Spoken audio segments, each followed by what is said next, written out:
মাত্র ১ কাপ সুজি দিয়ে সুজির দুধ পাকন পিঠাটা একদম সহজে তৈরি করে নিতে পারেন ঘরোয়াভাবে। আসসালামু আলাইকুম, welcome back to my channel yummy cooks পরিবারের সবাইকে স্বাগতম। বন্ধুরা, আজ আমি আপনাদের জন্য নিয়ে চলে এসেছি দুর্দান্ত স্বাদে সুজির দুধ পাকন পিঠাটা। তার জন্য লাগবে ১ কাপ সুজি, ২ টেবিল চামচ ময়দা, ২ টেবিল চামচ দুধ পাউডার, স্বাদ মতো লবণ দিয়ে এটাকে ভালো করে মিশিয়ে নিচ্ছি। এরপর এখানে ২ কাপ পানি দিয়ে দিয়েছি। পানিটাকে বরফ ওঠার পর একটু কমে আসছে। তারপর এখানে সুজির মিশ্রণটাকে দিয়ে এটাকে আমি ২ থেকে ৩ মিনিট ভালো করে সিদ্ধ করে নেব। কোনো প্রকার যাতে সুজিতে আপনার দলা দলা না থাকে। সুজিতে যদি দলা দলা পেকে থাকে তাহলে সেই ক্ষেত্রে পাকন পিঠাগুলা তৈরি করতে একদম সুবিধা হবে না আর সুন্দর হবে না।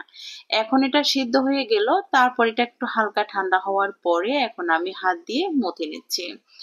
একদম ঠান্ডা করবেন না, হালকা কুসুম গরম থাকা অবস্থায় এটাকে মথে নিতে হবে। এরপর দিয়ে দিলাম এখানে একটি ডিম। সুজির দুধ পাকন পিঠাটাতে অবশ্যই ডিমটা দিবেন, তাহলে খেতে কিন্তু বেশ ভালো লাগবে, ফুল উঠবে বেশি। ভালো একটি টেস্ট এবং গ্রানের জন্য দিয়ে দিলাম আমি এখানে দিয়ে দিয়েছি ঘি। আর ঘিটা শুধু সুন্দর গ্রান না, ঘিটা দিলে সুন্দর ডিজাইনটাও ভালোভাবে হবে, একদম হাতের তালু তো লাগবে না। এরকম ছোট ছোট করে গোলা গোলা করে আমরা যে রুটি বেলি সেই রুটির মতন করে নিয়ে নেবেন। নিয়ে তারপর আপনার হাতের সাহায্যে আপনি নানা রকমের ডিজাইন তৈরি করবেন। বন্ধুরা, ভিডিওটি কে কোথায় থেকে দেখেছেন অবশ্য মন্তব্য করে জানিয়ে দিবেন। আপনারা কিভাবে তৈরি করেন সেটা অবশ্য কমেন্টসে জানাবেন।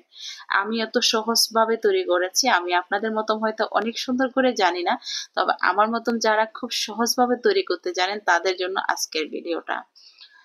আমরা দেখি অনেক আপুদের খুব সুন্দর করে করে হাতের তৈরি করে ডিজাইন করে, তো আসলে দেখে কিন্তু খুব ভালো লাগে। তো আমি যতটুকু সম্ভব সহজভাবে তৈরি করে দেখাচ্ছি। এরপর আমি একটা কাটারের সাহায্যে এটাকে কেটে নিচ্ছি। কেটে নেওয়ার পরে চারপাশের গুলা অবশিষ্ট গুলা নিয়ে নিচ্ছি। বন্ধুরা, যারা আমার চ্যানেলটিকে সাবস্ক্রাইব করেছেন তাদেরকে অসংখ্য ধন্যবাদ। যারা এখন আমার চ্যানেলটিকে সাবস্ক্রাইব করেনি, প্লিজ আমার চ্যানেলটিকে সাবস্ক্রাইব করে পাশে থাকা বেল বাটনটি ক্লিক করে দিবেন, যাতে পরবর্তী যে কোনো সহজ রেসিপি আপনাদের নোটিফিকেশনে পৌঁছে যেতে পারে। যারা আমার ফেসবুক পেজ থেকে দেখেছেন তাদেরকে অসংখ্য ধন্যবাদ। যারা এখন আমার ফেসবুক পেজটাকে ফলো করেনি, প্লিজ আমার ফেসবুক পেজটাকে ফলো করে দিবেন। ডিসক্রিপশন বক্সে আমি লিঙ্কটি শেয়ার করে দেব। তো আমি এখানে কয়েক রকমের সহজ ডিজাইনটা করে দেখাচ্ছি। এরকম ভাবে আপনারা হাতের সাহায্যে এরকম সুন্দর সুন্দর করে ডিজাইন তৈরি করতে পারেন। তারপর এখানে আমি আরেকটি ডিজাইন করে দেখাচ্ছি। এবার আমি আরেকটা পাতা তৈরি করে দেখাচ্ছি, একদম সহজ। তো আমরা কিন্তু এই যে একদম এখানে কিন্তু বেশ কিছু জিনিসের প্রয়োজন হয়নি, তো তৃপ্তি করেই পিঠাটা খেতে পারেন। বাজারে যখন দেখি যে মামারা আপনার পাকন পিঠা বিক্রি করে 70 থেকে 80 টাকা 100 টাকা পর্যন্ত নিয়ে নেয়, তো ওগুলা বাজারের গুলা কতটুকু স্বাস্থ্যসম্মত সেটা আপনারা সবাই জানেন, ধুলাবাড়ি পড়ে। তো দরকার কি আমরা নিজেরা যদি ঘরে তৈরি করতে পারি, একদম সহজভাবে আমি আপনাদেরকে দেখিয়ে দিয়েছি। এর চাইতে সহজ পিঠা আমার মনে হয় না আর কোনো পিঠাই আছে। এখন আমি এটাকে নিয়ে নিলাম। তারপর এখানে আমি আরেকটাকে কেটে দেখাচ্ছি, একদম সহজ পাবে।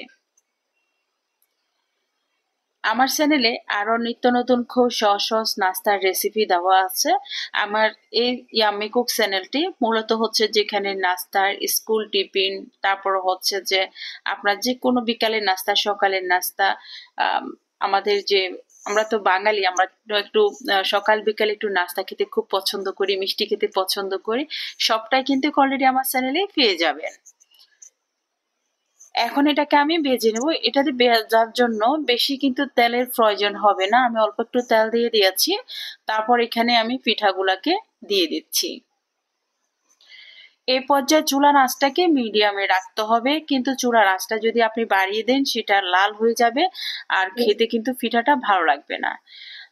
আর এই পিঠাটা কত মিনিট ধরে ভাজতে হবে অবশ্যই সেটা আপনাদেরকে বলে দিচ্ছি। এই পিঠাটা মিনিমাম আপনাকে 3 থেকে 4 মিনিট এটাকে ভেজে নিতে হবে, এপিট ওপিট করে উল্টে ভেজে নিতে হবে। এই পিঠাটা শুধু কি আপনি দুধ পাকানো দিয়ে খাবেন না, অনেকে কিন্তু দুধ পাকন খেতে পছন্দ করে না, মিষ্টি খেতে পছন্দ করে না, তারা শুধু এমনি এমনি খাবেন। আমার বাচ্চারা তো শুধু শুধু খেতে কিন্তু খুব পছন্দ করেছে। আমি 1 লিটার দুধ দিয়ে দিয়েছি, হাফ কাপ দুধ পাউডার দিয়ে দিয়েছি, একটু এলাচ গুঁড়া দিয়ে দিয়েছি, একটু তেজপাতা দিয়ে দিয়েছি, 2 টুকরা দারচিনি দিয়েছি। এখন এই দুধটাকে ঘন করে আমি 500 গ্রাম করে নেব। এখন এটাকে দিয়ে দিচ্ছি, আমি একটু ঘি দিয়ে দিচ্ছি। তারপর এখানে আমি দিয়ে দিলাম, আমি 4 টেবিল চামচ আপনার চিনি দিয়েছি, আপনারা আপনাদের মিষ্টি বুঝে দিবেন। মিষ্টির ব্যালেন্স ঠিক রাখার জন্য দিয়ে দিলাম আমি একটু লবণ। এরপর যখন এটা ব্লক উঠে আসছে তখন আমি পিঠাগুলো ঠান্ডা হওয়ার পরে দিয়ে দিয়েছি। আর এই পিঠাগুলা দিয়ে আমি জাস্ট 1 মিনিট এটাকে একটু ব্লক উঠিয়ে নিয়ে তারপর চুলাটাকে আমি বন্ধ করে দেব। আর এই পিঠাটা যদি আপনি রাতের বেলা তৈরি করে পরের দিন সকালে খান তাহলে এটা জাস্ট একদম মালাই পিঠার মতো মনে হবে। উপরে আরো স্বাদ বাড়ানোর জন্য দিয়ে দিলাম কাজু বাদাম, কাঠবাদাম, পেস্তা বাদাম কুচি। এরপর দেখতে পাচ্ছেন কতটা ইয়ামি হচ্ছে, দুধ চপগুলা পিঠাতে ঢুকে একদম টইটুম্বর হয়ে গেছে। বন্ধুরা, ভিডিওটি যদি ভালো লেগে থাকে আপনাদের পরিবার পরিজনদের সাথে শেয়ার করবেন, ফ্যামিলি ফ্রেন্ড সার্কেলদের সাথে শেয়ার করবেন। শীতের স্পেশাল পিঠার রেসিপিগুলো অলরেডি ইয়াম্মি কুক চ্যানেলে পেয়ে যাবেন। আর ইয়াম্মি কুক চ্যানেল মানে সহজ নাস্তার রেসিপির চ্যানেল। তো এখানে আমি আমার বাচ্চাদের জন্য রেডি করে নিলাম। আমি কিন্তু ফ্রিজে রাখি না, কারণ এখন শীতকাল, আমি বাহিরে রেখেছি যাতে ছোট বাচ্চাদেরকে খেতে দেব। আপনারা যারা একটু ঠান্ডা ঠান্ডা খেতে চান তারা ফ্রিজে রাখতে পারেন। তা আমি আমার পরিবারের জন্য দিয়ে দিয়েছি। আর এইভাবে পিঠা তৈরি করে নতুন জামাইদেরকে, আপনার প্রিয় বন্ধুদেরকে গিফট করতে পারেন, অনেক খুশি হয়ে যাবে। শীতের দিনে কিন্তু মানুষ পিঠাপুলি পেলে অনেক খুশি হয়ে যায়। আর এমন পিঠা পেলে তো আপনার প্রশংসাতে করবে, সারা জীবন আপনার হাতে তৈরি করা নাস্তার কথাই কিন্তু আপনার তাদের মুখেই থাকবে। আর স্বাদটা তো লেগে থাকবে। ধন্যবাদ, সবাইকে ভালো থাকবেন।